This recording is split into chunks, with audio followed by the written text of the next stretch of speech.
পরামর্শ করা এটা হচ্ছে নবীদের সুন্নাহ। সুবহানাল্লাহ। সকল কাজের শুরুতে পরামর্শ করা এটা নবীদের সুন্নাহ। আল্লাহ নবী যখন বদরের যুদ্ধে যাবেন, বদরের যুদ্ধের নেতৃত্ব আল্লাহ নবী কি একা দিছে না সাহাবাদের সাথে পরামর্শ করে দিয়েছে?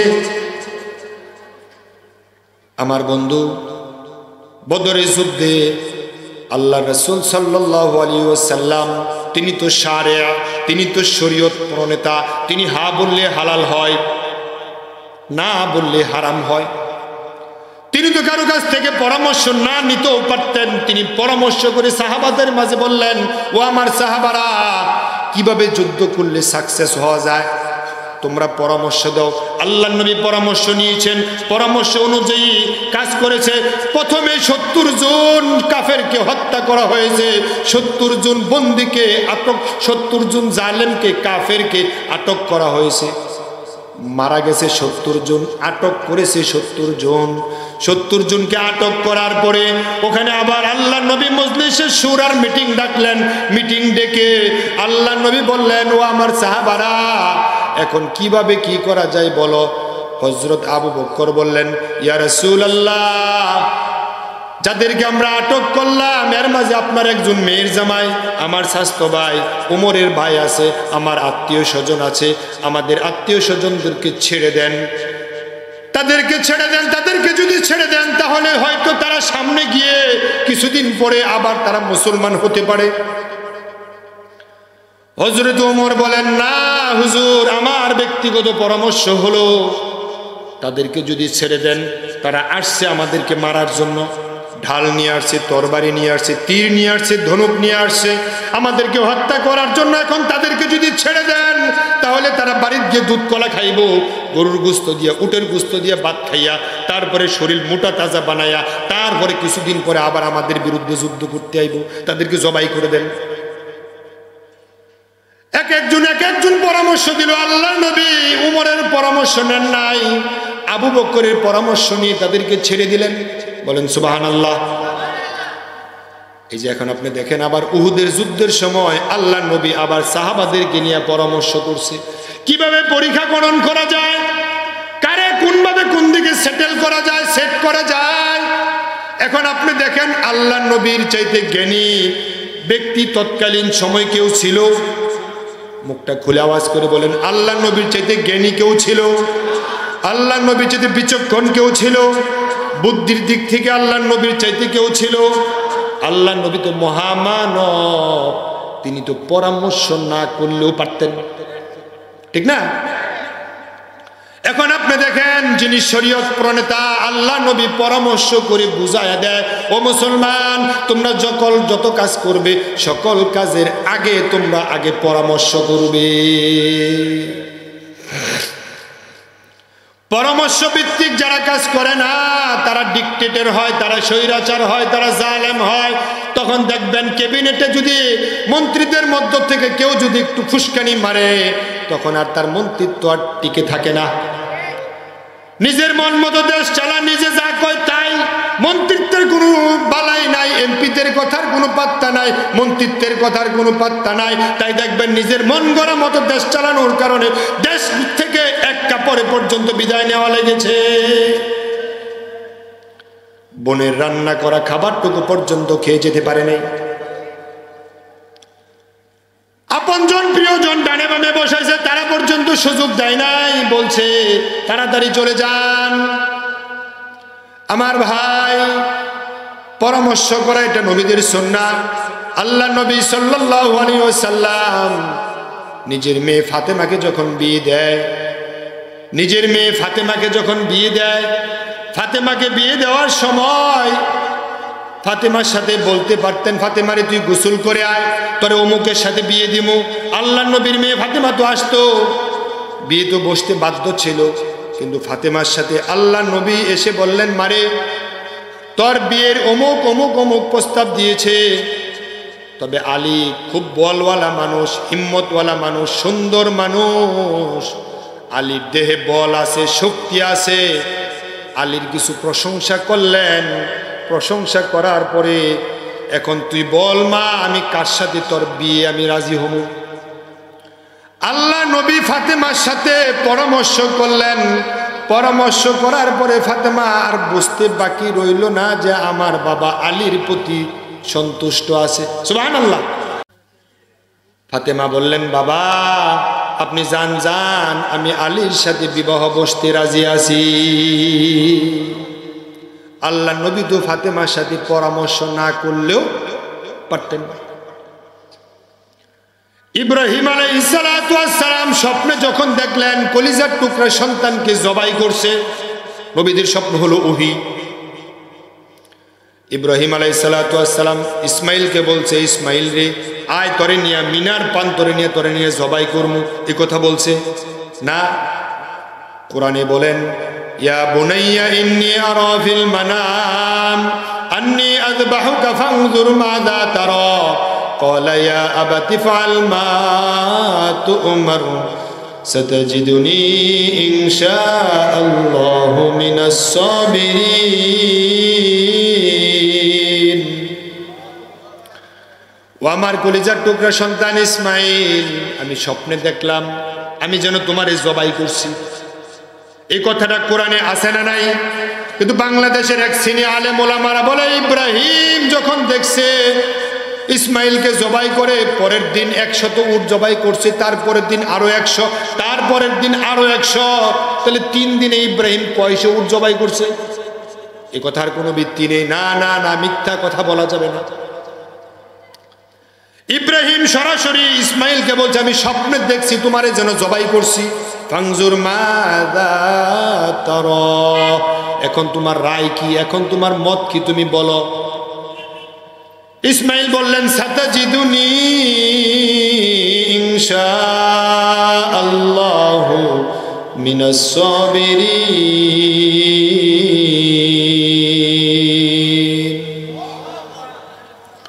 ও আমার বাবা, আল্লাহ চাইলে আপনি আমাকে ধৈর্যশীলদের কাতারে পাবেন। সুবহানাল্লাহ। আল্লাহ নবী ইব্রাহিম ছেলের সাথে পরামর্শ করে, আল্লাহ নবী মুহাম্মদ সাল্লাল্লাহু আলাইহি ওয়াসাল্লাম মেয়ের সাথে পরামর্শ করে। পরামর্শ করা এটা নবীদের সুন্নাহ। আপনি যখন পরিবারের প্রধান, আপনি পরিবারের প্রধান, দাঙ্গা বাজারে একটা বিট রাখতে যাবেন, আপনার স্ত্রী, আপনার ছেলে, আপনার মেয়ে সবাইকে সামনে নিয়ে আপনি পরামর্শ করেন, অথচ টাকা আপনার, পরিশ্রম আপনার। আপনি যদি বলেন, ও আমার স্ত্রী, ও আমার সন্তান, ও আমার মেয়ে দাঙ্গা বাজারে একটা বিট রাখতে চায়, তোমরা আমাকে পরামর্শ দাও। এখন দেখেন আপনার ছেলে বলবে, বাবারে বিট যদি রাখেন আমাদের সকলের জন্য কল্যাণ হবে, না ছেলে বাধা দেবে। এখন আপনি দেখেন, তখন আপনার স্ত্রীও বুঝবে এই পরিবারে আমি শুধু কাজের মানুষ না, সন্তান পেটে নেব এই জন্য আমার স্বামী বিয়ে করে নাই, সন্তানকে দুধ খাওয়াবে এই জন্য আমার স্বামী বিয়ে করে নাই, তার মানে আমি শুধু ভাত রান্না করে খাওয়াবো এটাই শুধু আমার কাজ না, এই পরিবারে আমার স্বামীর কাছে আমার মূল্যায়ন আছে। মেয়ে বলবে আমার বাবার কাছে আমার মূল্য আছে, ছেলে বলবে আমার বাবার কাছে আমার মূল্যায়ন আছে। নাহলে বাবার টাকা, বাবার শ্রম, বাবার টাকা সবকিছু, তাহলে বাবা বিট রাখবে, জমি কিনবে, আমাদের সাথে পরামর্শ তো নাও করলে পারতো। তখন আপনি দেখবেন আপনার স্ত্রীর কাছে আপনার মান মর্যাদা এক ধাপ বেড়ে যাবে, আপনার ছেলে মেয়ের কাছে আপনার মান মর্যাদা আরো কয়েক ধাপ বেড়ে যাবে। এই জন্য পরামর্শ করা সকল নবীদের সুন্নাহ। এই নিয়ে সূরার বিষয় নিয়ে কিছু কথা বলে ফেললাম। এবার আসেন দিন কায়েম। দিন কায়েম করা এত সোজা না। দিন কায়েম করতে গেলে ঝুঁকি আছে, দিন কায়েম করতে গেলে বিপদ হয়, দিন কায়েম করতে গেলে মুসিবত হয়। এই দিন কায়েমের কথা বলতে গিয়া আল্লাহ তাআলা সর্বপ্রথম নূহ নবীকে দিয়ে শুরু করলেন। নূহ নবী যখন দিনের কথা বলতো, দিনের কথা যখন বলতো, দিনের কাজ যখন করত, মানুষকে যখন দাওয়াত দিত, তখন নূহ নবীকে দেখে মানুষগুলো কানে আঙ্গুল দিয়া খাড়ায় থাকতো। নূহ নবী যখন দাওয়াত দিত তো নূহ নবীকে কিল মারতো, ঘুষি মারতো, ধাক্কা মারতো, কিল মারতো, লাথি মেরে পর্যন্ত রাস্তা থেকে ফেলে দিয়েছে। আমার বন্ধু, এই নূহ নবীর কি অপরাধ ছিল? নূহ নবীর নাম ছিল আব্দুল গাফফার। আব্দুল গাফফার কোরআনে আছে ফাকুলতুস্তাগফিরু রাব্বাকুম ইন্নাহু কানা গাফফারা। এখন আব্দুল গাফফার নূহ হলো কেমনে? মানুষ যখন কিল মারতো, ঘুষি মারতো, ধাক্কা দিত, তো নূহ নবী কাঁদতো। বেশি করে কান্দার কারণে আব্দুল গাফফার নূহ হয়ে গেছে। আর নূহ শব্দের অর্থ হলো রোদন করা, ফুফিয়ে ফুফিয়ে কাদা। এই নূহ আলাইহিস সালাতু ওয়াস সালাম 50 বছর কম 950 বছর দাওয়াত দিয়েছে। সুবহানাল্লাহ, 950 বছর দাওয়াত দিয়া মাত্র 40 থেকে 50 জন মানুষ ওনার দলে ঈমান আনছে, ওনার উম্মত দাবি হয়েছে। আমার বন্ধু, এই নূহ নবীকে তারা মারছে। এক পর্যায়ে নূহ নবী আল্লাহর কাছে বদদুয়া দিলেন, ও আমার আল্লাহ, তারা আমার শান্তিতে থাকতে দেয় নাই। আমি শুধু দিনে দাওয়াত দিলাম সেটা নয়, আমি দিনেও দাওয়াত দিলাম, রাতেও দাওয়াত দিলাম। আমি শুধু ঘুমাইছি বিষয়টা এমন নয়, দিন রাত মিলে 950 বছর দাওয়াত দিলাম, কিন্তু তারা আমার দাওয়াত রিপিউজ করে আমারে মারে, কিল দেয়, ঘুষি দেয়। এখন আমি তোমার কাছে বদদুয়া দিলাম, একটা কাফেরদেরকেও এই জমিনে আর বাকি রেখো না, তাদেরকে ধ্বংস করে দাও। নূহ নবীর দোয়া আল্লাহ কবুল করে জমিন থেকে পানি উঠে দিয়েছে, আকাশ থেকে পানি পড়ছে। ওনার ছেলেটা পর্যন্ত পানিতে ডুবে কেনান মারা গেছে। নূহ আলাইহিস সালাতু ওয়াস সালাম তিনি যখন দিনের দাওয়াত দিতে গেলে মার খায়। তারপরে দেখেন ইব্রাহিম আলাইহিস সালাতু ওয়াস সালামের দিকে তাকান। ইব্রাহিম আলাইহিস সালাতু ওয়াস সালাম যখন দিন কায়েমের কথা যখন বলতে লাগলেন, ইব্রাহিম আলাইহিস সালাতু ওয়াস সালামের বিরুদ্ধে নমরুদ কিন্তু আগুনের ভিতরে নিয়ে ফালানোর পরিকল্পনা করছে। শুধু পরিকল্পনাই করে নাই, ইব্রাহিম নবীকে নমরুদ আগুনের ভিতরে পর্যন্ত ফালাইয়া দিছে। ইব্রাহিম নবীর কি অপরাধ ছিল, কি অন্যায় ছিল? ইব্রাহিম আলাইহিস সালাতু ওয়াস সালাম নমরুদের রুবুবিয়তের স্বীকৃতি দেয় নাই, দিন কায়েমের কথা বলছে। আল্লাহর জমিনে আল্লাহ দিন কায়েম করো। নমরুদকে বলে নো নো নো, তোমার আইন মানি না, তুমি আল্লাহর আইন মানতে হবে। নমরুদ কয় তুমি আবার কেডা? ইব্রাহিম কয় আমি আল্লাহর নবী, আমি আল্লাহর পয়গম্বর। নমরুদ ইব্রাহিম নবীর বিরুদ্ধে খেপে গিয়া ইব্রাহিম নবীকে আগুনের ভিতরে ফালাইয়া দিছে। আল্লাহ তাআলা ইব্রাহিম আলাইহিস সালাতু ওয়াস সালামকে আগুনের ভিতরে আল্লাহ নিজে হেফাজত করেছে। এখন আপনারা বলবেন হুজুর আপনারা দিন কায়েমের কথা বললেন, দিন কায়েম করতে গেলে নূহ নবী মার খায়, আমরা কি মার খাবো? আমাদের প্র্যাকটিস আছে না? আমার বাবা ইব্রাহিম দিন কায়েমের কথা বলতে গেলে মার খায়। ইব্রাহিম নবীর আল্লাহ নিজে আগুন থেকে হেফাজত করছে, আমারে বাঁচাইব কে? এই বিশ্বাস আমার আপনার নাই। এই বিশ্বাস হারিয়ে ফেলছি, এই টেন্ডেন্সি হারিয়ে ফেলছি। যদি না হারিয়ে ফেলতাম, ওই ইব্রাহিমের সন্তান, ওই ইসমাইলের ভাই, ওই ইব্রাহিমের সন্তান, তোমাদেরকে বলছি ইব্রাহিম যদি দিন কায়েমের কথা বলতে গেলে, দিনের পথে চলতে গেলে, যদি ইব্রাহিমকে যদি আগুনের ভিতরে ঢুকায়, ইব্রাহিম যদি আগুনে পড়তে, আগুনে জ্বলতে যদি রাজি হয়, তাহলে ইব্রাহিমের সন্তান হিসেবে দিন কায়েমের কথা বলতে গেলে আমাদেরকে প্রয়োজনে ফাঁসির রশিতেও ঝুলা লাগবে।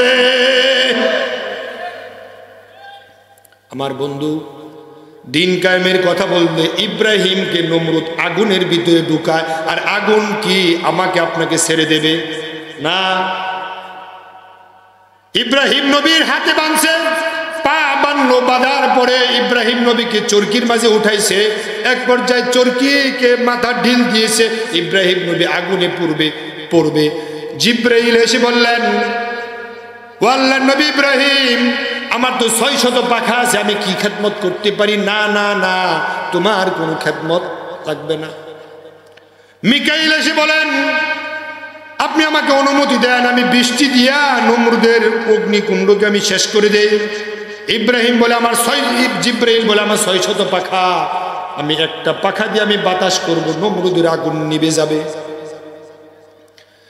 আমার বাবা ইব্রাহিম বলে, আমি তো এমন কোন অন্ধ প্রভুর ইবাদত করি না যে আল্লাহ বান্দার দুঃখ দুর্দশা নিজের চোখে দেখে না। আমি এমন অন্ধ প্রভুর ইবাদত করি না।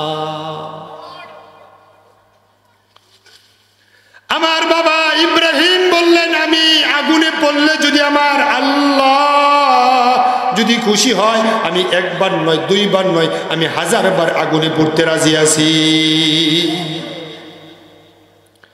ওই ইব্রাহিমের সন্তান, এ বাবা ইব্রাহিমের মতো ইমান তৈরি করো, ইমান তৈরি করো। আমার বাবা 100 নম্বর পেয়ে পাশ করেছে। আল্লাহ ইব্রাহিমকে যতগুলো পরীক্ষা করেছে, প্রত্যেকটি পরীক্ষায় আমার বাবা ইব্রাহিম পাশ করেছে, 100 নম্বর পেয়ে পাশ করেছে। এই যে ডাঙ্গা হাই স্কুল, এখানেও পরীক্ষা হয়, কিন্তু পরীক্ষায় যদি 33-এর নিচে কোনো ছাত্র নাম্বার পায়, এটা কি ফার্স্ট না ফেল? 33-এর নিচে পাইলে পাস, সেটাই তো, 33-এর নিচে পাইলে পাস না ফেল? তাহলে আমার বাবা ইব্রাহিম 100 নম্বর পেয়ে আল্লাহ যতগুলো পরীক্ষা করেছে, প্রত্যেকটা পরীক্ষায় আমার বাবা ফার্স্ট না ফেল? তাহলে ইব্রাহিমের সন্তান হিসেবে অন্তত কমপক্ষে 100 যদি না পায়, 33 পেয়ে তো পাস করা লাগবে। এখন আপনি যদি 33 নাম্বার নিচেও যদি পান, তাহলে ইব্রাহিম আপনার সন্তান হিসেবে পরিচয় দিবে কিভাবে? ওই ইব্রাহিম আলাইহিস সালাতু ওয়াস সালাম 175 বছর হায়াত পেয়েছেন। নাতিপুতির সাথে জীবনের কোন এক প্রান্তে বললেন, ও আমার নাতিপুতিরা, আমি যখন এই 175 বছর ভিতরে আমি সবচেয়ে আরামে ছিলাম, সবচেয়ে সুখী ছিলাম, শান্তিতে ছিলাম, যে কয়দিন আমি নমরুদের আগুনের ভিতরে ছিলাম। ইব্রাহিম নবী যখন আগুনের ভিতরে পড়বে, আমার আল্লাহ আকাশ থেকে ওহী করে বললেন, কুলনা ইয়া নারু, যারা পারেন আমার সাথে পড়েন, কুলনা ইয়া নারু কুনি বারদাও ওয়া সালামান আলা ইব্রাহিম। আপনি কার মাখলুক? মুখটা আওয়াজ করে বলেন, আপনি মাখলুক কার? এই মাইকটা কার মাখলুক? আমি কার মাখলুক? এই আকাশ কার মাখলুক? এই জমিন কার মাখলুক? তাহলে আগুন কার মাখলুক? আগুনকে আল্লাহ নোটিশ দিয়ে বললেন, ওই আগুন, আমি সৃষ্টি করলাম তোমারে, আমার বন্ধু ইব্রাহিম তোমার ভিতরে যাচ্ছে, সাবধান। আমার ইব্রাহিমের জন্য ফুল বাগান হয়ে যা, এসি হয়ে যা, ঠান্ডা হয়ে যা, এয়ার কন্ডিশন হয়ে যা। যদি বেশি ঠান্ডা হয়, আমার ইব্রাহিম হাসি আসবে, ঠান্ডায় শীত বরফ হয়ে যাবে। ওই রকম ঠান্ডাও না, আবার একেবারে গরমও না। তাহলে তার মানে বোঝা যায় আগুন কথা শোনে আল্লাহ। এখন আপনাদেরকে আমি বলতে চাই, ইব্রাহিম যদি আগুনের ভিতরে পড়লে, যদি আল্লাহ ইব্রাহিমের জন্য আগুনকে যদি ঠান্ডা বানায় দিতে পারে, ইব্রাহিমের সন্তান হিসেবে, বিশ্ব নবীর উম্মত হিসেবে আমরা যদি দিন কায়েমের পথে চলতে থাকি, আমরা যদি আগাতে চাই, আর জালেমেরা যদি আমাদেরকে আগুনের ভিতরে ফেলা দেয়, ওই আল্লাহ এখনো জমিনে আছে না নাই? ওই আল্লাহ এখনো ওই আগুন আমাদের জন্য ঠান্ডা বানায় দিতে পারে কিনা? তারপরে দেখেন মুসা নবীর কথা এখানে আসছে। মুসা নবী যখন দিন কায়েমের কথা যখন বলতে লাগলেন, ফেরাউন তো খেপে গেছে। ফেরাউন কয়, কিরারে, এখন আমার যুগে আবার এ আইলু থেকে, এ আবার কিসের কথা বলে? তখন মুসা নবী কয়, নো নো, আমি আল্লাহ নবী মুসা, তুমি আমার প্রতি ঈমান আনো। মুসা রে গিয়ে বলে, তুমি আমার প্রতি ঈমান আনো, আর আমরা তো দাওয়াত দেই, লুলা আতুরা ন্যাংরা খোরা, তাদেরকে আমরা দাওয়াত দেই। কিন্তু মূলত রাষ্ট্রের উপরে দাওয়াত দেওয়া উচিত। রাষ্ট্রের কর্তারা যদি ভালো হয়ে যায়, সমাজটা এমনি ভালো হয়ে যাবে। ওই লুলা আতুরা বেঙ্গুরা, তাদেরকে দাওয়াত দেওয়া বাদ দাও, তারা তো মুসলমান। মুসলমানদেরকে কেন দাওয়াত দিবা? নামাজি ব্যক্তিরে কেন দাওয়াত দিবা? কাফের জালেমকে দাওয়াত দাও। ইব্রাহিম আলাইহিস সালাতু ওয়াস সালাম নমরুদকে, মুশরিককে দাওয়াত দিয়েছে। মুসা নবী ফেরাউনকে দাওয়াত দিয়েছে, ঠিক না বেঠিক? মুসা নবীর কাছে যখন দাওয়াত নিয়ে গেলেন, মুসা নবী খেপে গেছে। মুসা নবী খেপে গিয়া এক পর্যায়ে ফেরাউনকে মারার জন্য ধরে আনতে পাঠাইছে। শেষ পর্যন্ত ফেরাউন নিজেও গেছে। আমার আল্লাহ পবিত্র কোরআনে বলেন, মুসা নবীর বিরুদ্ধে যখন অত্যাচার জুলুম নির্যাতন শুরু হলো, তখন আল্লাহ আকাশ থেকে ওহী করে কোরআনে বলেন, ফাসরি বিইবাদি লাইলান ইন্নাকুম মুত্তাবাউন।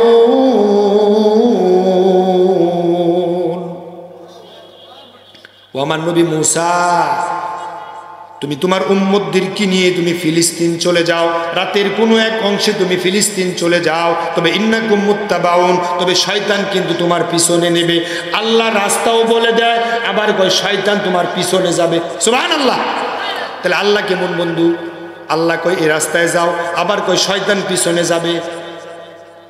তবে আল্লাহ রাস্তা বলে দিয়েছে মুসা নবীকে উদ্ধার করার জন্য, জালেমকে মারার জন্য।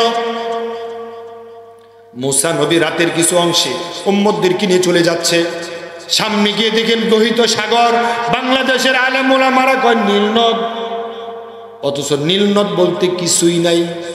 আমার আল্লাহ পবিত্র কোরআনে বলেন, ওয়াজাওয়াজনা বিবানি ইসরাঈলাল বাহার। বাহার মানে হলো সমুদ্র, সাগর।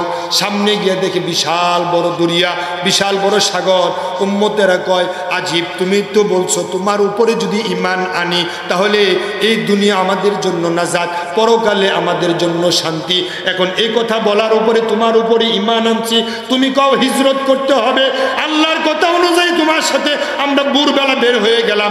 এখন সামনে এসে দেখি সামনে নদী, পিছনে জালেম। তাহলে এখন নদীতে জাপ দিলে তো মারা যাবো, আর সামনে জালেমের হাতে, পিছনে জালেম যেহেতু আসছে, জালেমের হাতে আমরা আটকা পড়ে যাবো। তোমার উপরে ঈমান এনে দেখা যায় বিপদ। সামনে পানি, পিছনে জালেম, জামুটা কই? মুসা নবী বললেন, কাল্লা ইন্না মাইয়া রব্বি সায়াহদিন। কাল্লাকে বলা হয় নাহুর ভাষা হরফুর রাদা, কখনো নয়। ইন্না, নিশ্চয়, মাইয়া রব্বি সায়াহদিন, আল্লাহ আমাদের সাথে আছে। সুবহানাল্লাহ। আল্লাহ আমার সাথে আছে বলে নাই, মাইয়া সায়াহদিন, আল্লাহ আমাদের সাথে আছে। আল্লাহ নিজে আমাদেরকে পথ দেখিয়ে দিবে। সুবহানাল্লাহ। কি বিশ্বাস! সামনে সমুদ্র, ওখানে জাহাজ নাই, লজ নাই, স্টিমার নাই, সাঁকো নাই, কিচ্ছু নাই, কিন্তু মুসা নবী ভয় পান নাই। কিন্তু উম্মত কিছুটা ঘাবড়ে গেছে, উম্মত কিছুটা ঘাবড়ে গেছে। এক পর্যায়ে আল্লাহ তাআলা বিশ্ব মুসা নবীকে বললেন, আনিদ্রিব বিআসাকাল বাহার, তোমার হাতে একটা লাঠি দিলাম, এই লাঠি দিয়া তুমি সাগরের মাঝে তুমি আঘাত করো। আঘাত করতে দেরি, আল্লাহ মুসা নবীর উম্মতের জন্য আল্লাহ সাগরে 12টা রাস্তা বানায়া দিছে। এবার মুখটা খুলে বলেন, রাস্তা দরকার কয়টা? রাস্তা দরকার কয়টা? রাস্তা দিছে কয়টা? সাহায্য আকাশ থেকে আসছে না? মুসা নবী সাগরের ওই পারে চলে যাচ্ছে। ফেরাউন পদাতিকরা নিয়ে, ফেরাউন, হামান, সেনাবাহিনী সবাই মিলে সাগরের পারে আসছে। একজল জিগায়, কেউ রাস্তা বানাইছে কেডা? খবর গেছে ফেরাউনের কাছে। ফেরাউন তো সাথেই। কিরে হামান, রাস্তা বানাইছে কেডা? স্যার ক্ষমতা আপনি, রাস্তা তো আপনি বানাইছেন। চিন্তা করছেন কারবার? ক্ষমতায় আছে আমি, রাস্তা বানাইছি আমি। ওই যে আমার জালেম চলে যাচ্ছে, আমার শত্রু চলে যাচ্ছে, তারে ধরতে হবে, তারে ধরে এনে ফাঁসি দিতে হবে। মুসা নবী আল্লাহর পথে মানুষকে দাওয়াত দেয়, আর জালেম যাচ্ছে, ফেরাউন যাচ্ছে মুসাকে ধরে এনে ফাঁসি দেওয়ার জন্য। মুসা নবী মানুষকে আল্লাহর পথে আহ্বান করে, আর ফেরাউন যা ধরে ফাঁসি দেওয়ার জন্য। এটাই কালেমা, এটাই কালেমা। আপনি কালেমার কথা বলবেন, জালেম আপনাকে বাঁকা চোখে তাকাবে। আপনি দ্বীনের পক্ষে কথা বলবেন, ইসলামের দাওয়াত দিবেন, জালেমগুলো আপনাকে ধরে ধরে অন্ধকার কারাগারে পাঠাইয়া দেবে। এটাই দাওয়াত, এটাই ইসলাম।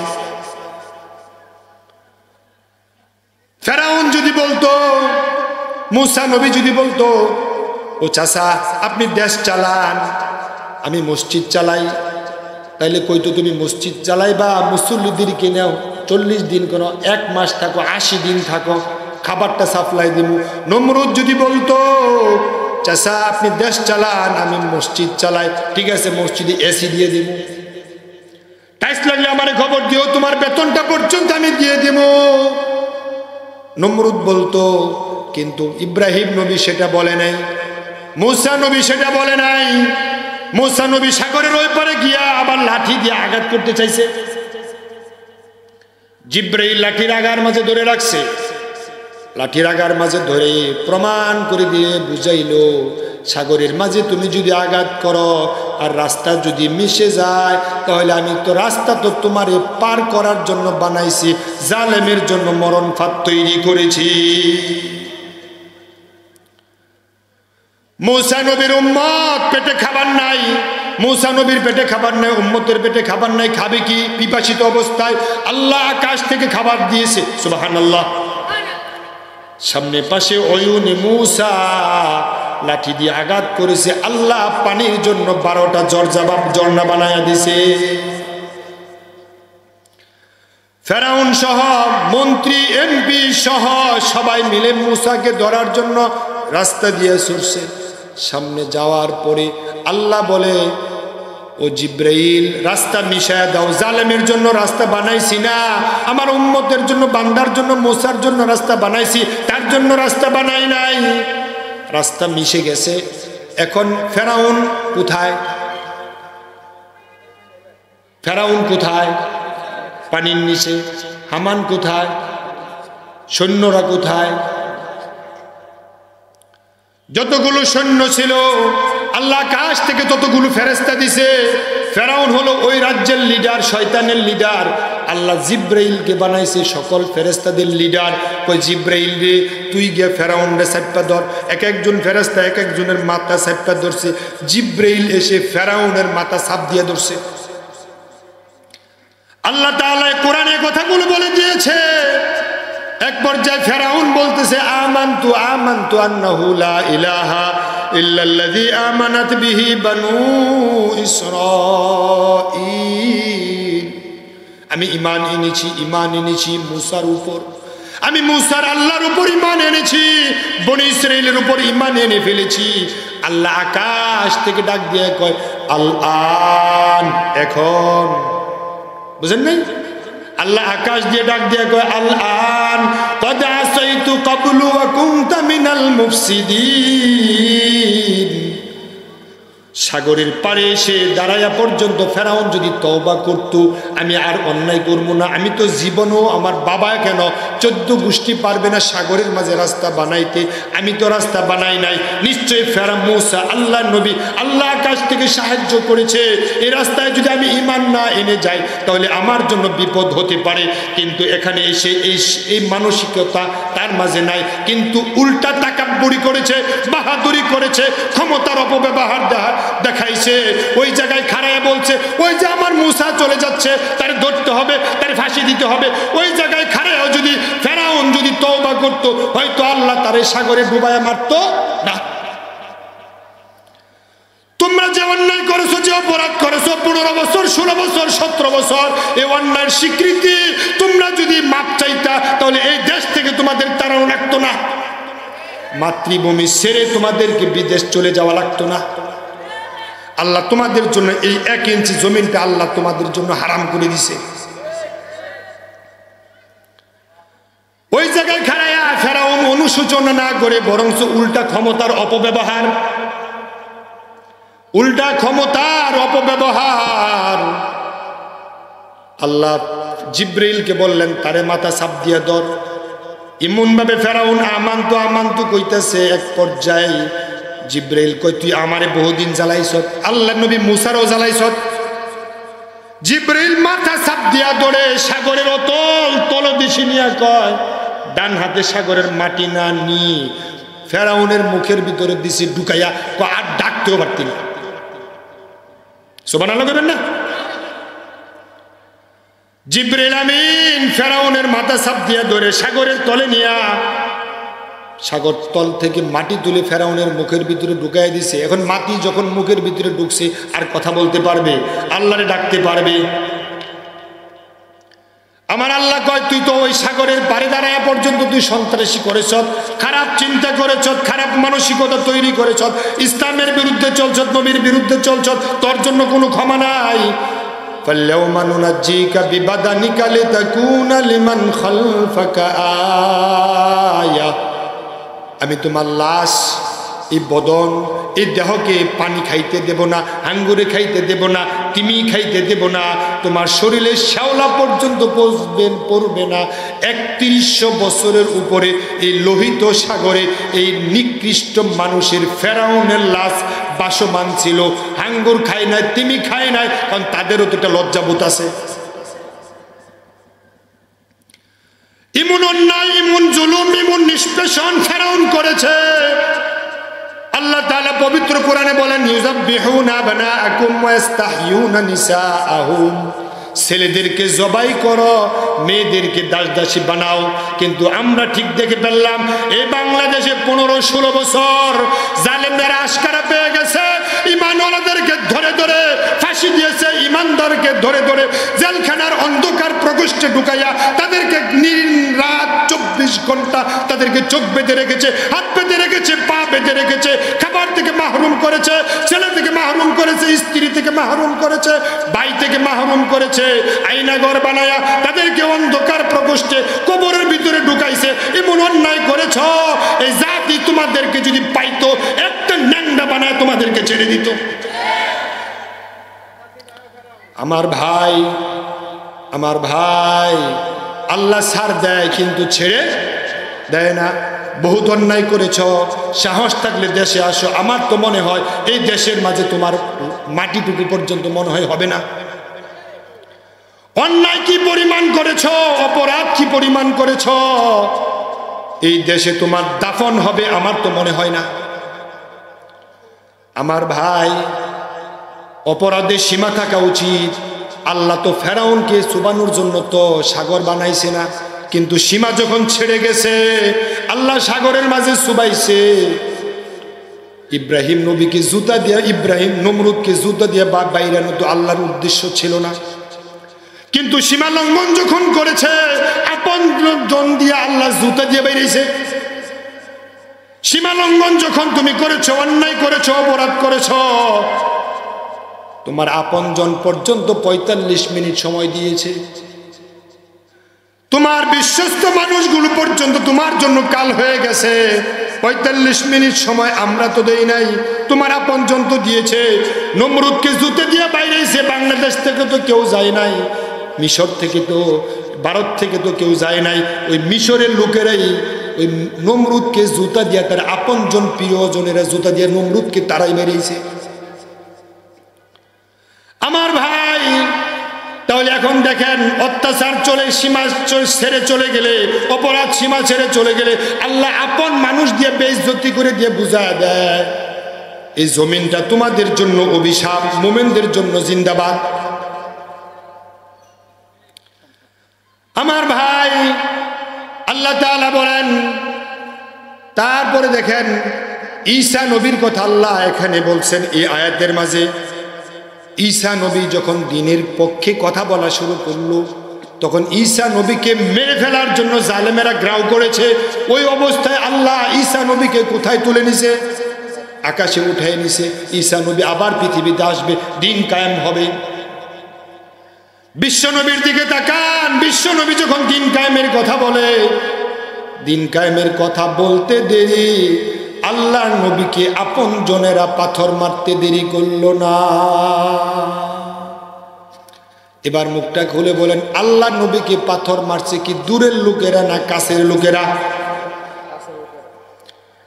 শুধু কাছের লোক বললে ভুল হবে। আপন চাচা, আপন চাচা। সূরা লাহাব নাজিল করে আল্লাহ বলেন, তাব্বাত ইয়াদা আবি লাহাবি ওয়া তাব, ধ্বংস হোক আবু লাহাবের 2 হাত, ধ্বংস হোক আবু লাহাবের 2 হাত। আল্লাহ নবীকে পাথর মারতে আসছে, আল্লাহ কয় তার হাত ধ্বংস হোক। আল্লাহ নবীকে পাথর মারছে আপন মানুষ, আল্লাহ নবীকে ঘর ছাড়া করছে আপন মানুষেরা, আল্লাহ নবীকে জেলে দিছে আপন মানুষেরা, আল্লাহ নবীর কাঁচা কাঁচা 4টা দাঁত ভেঙে দিয়েছে আপন মানুষেরা। এখন আমার প্রশ্ন হলো, আল্লাহর জমিনে আল্লাহর দিন কায়েমের কথা বললে আপনার ভাইটা পর্যন্ত আপনার শত্রু হয়ে যাবে, আপনার বাবা আপনার শত্রু হয়ে যাবে, আপনার ছেলে আপনার শত্রু হয়ে যাবে। তাকা দেখেন ইব্রাহিম নবীর কাছে, ইব্রাহিম নবী যখন একামতে দ্বীনের কথা বললেন, ওনার বাবা আজর পর্যন্ত ওনার বিরোধিতা করছে, ইব্রাহিম নবীর মা পর্যন্ত ওনার বিরোধিতা করছে, পক্ষে নাই। এই কঠিন দুর্দিনে ইব্রাহিম নবী আগুনে পড়বে, মাটা পর্যন্ত ওনার পক্ষে নাই, বাবা পর্যন্ত ওনার পক্ষে নাই। বিশ্ব নবীর দিকে তাকান, বিশ্ব নবীর চাচা পর্যন্ত ওনার পক্ষে নাই। আবু জাহেল, আবু লাহাব আল্লাহ নবীকে অত্যাচার করে, জুলুম করে আল্লাহ নবীর কাঁচা কাঁচা 4টা দাঁত ভেঙে দিছে। আর দাঁতের যন্ত্রণা কত কঠিন, দাঁতে যদি ব্যথা হয় সাফা পর্যন্ত ফুলে যায়, খাবার পর্যন্ত বন্ধ হয়ে যায়, ঠিক না বে ঠিক? খাবারটা পর্যন্ত বন্ধ হয়ে যায়। এখন আপনি দেখেন, আল্লাহ নবীর ইসলাম পরিপূর্ণ মানতে গেলে, আল্লাহ নবীর ইসলামে সুরে চুরি করলে তার হাত কেটে দাও, এই বিধানটা আছে না নাই?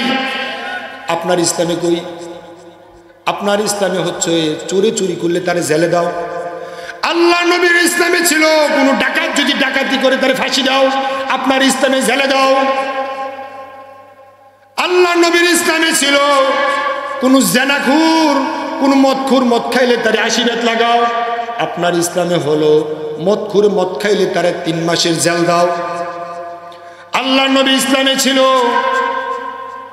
কোনো বিবাহিত নারী আর বিবাহিত পুরুষ যদি জেনা করে, অপরাধ করে, তাদেরকে পাথর মেরে রজম করো, আপনার বিধানে আপনার ইসলামে হলো তাদেরকে জেল দাও, 3 মাস 6 মাসের জেল দাও। আজকে দেখেন ওয়াজও চলছে, বেপরদাও চলছে, ওয়াজও চলছে, জেনাও চলছে, ওয়াজও চলছে, বেপরদা চলছে, কিন্তু দিন কায়েম নাই। দিন যদি কায়েম হয় তাহলে দেখবেন সমাজে অন্যায় অপরাধ আর থাকবে না। এখন আপনি দেখেন, নামাজ পড়ে আপনি সুদ খাচ্ছেন, নামাজ পড়ে আপনি ঘুষ দিচ্ছেন, নামাজ পড়ে আপনি মিথ্যা কথা বলছেন। দিন যখন কায়েম হয়ে যেত, নামাজ পড়ে আর মিথ্যা কথা বলতেন না, নামাজ পড়ে আর সুদ খাইতেন না, নামাজ পড়ে আর ঘুষ দিতেন না। কিন্তু দেখেন, দিন কায়েম করা এখন সবচাইতে বেশি জরুরি। সব বাদ দিয়ে দিন কায়েম করো। দিন কায়েম হলে সমাজের মানুষ, রাষ্ট্রের মানুষ সুখে শান্তিতে বসবাস করতে পারবে। তাই আসুন, দিন কায়েম করা এটা নফল না ফরজ? এই ফরজ বিধানের কাতারে সামিল হওয়া দরকার আছে না নাই? আমরা প্রত্যেকে এক একজন কর্মী হয়ে বাংলার জমিনে আল্লাহর কোরআনের রঙে রঙিন করার জন্য আল্লাহ আমাদেরকে তৌফিক দান করুন, বলি আমিন।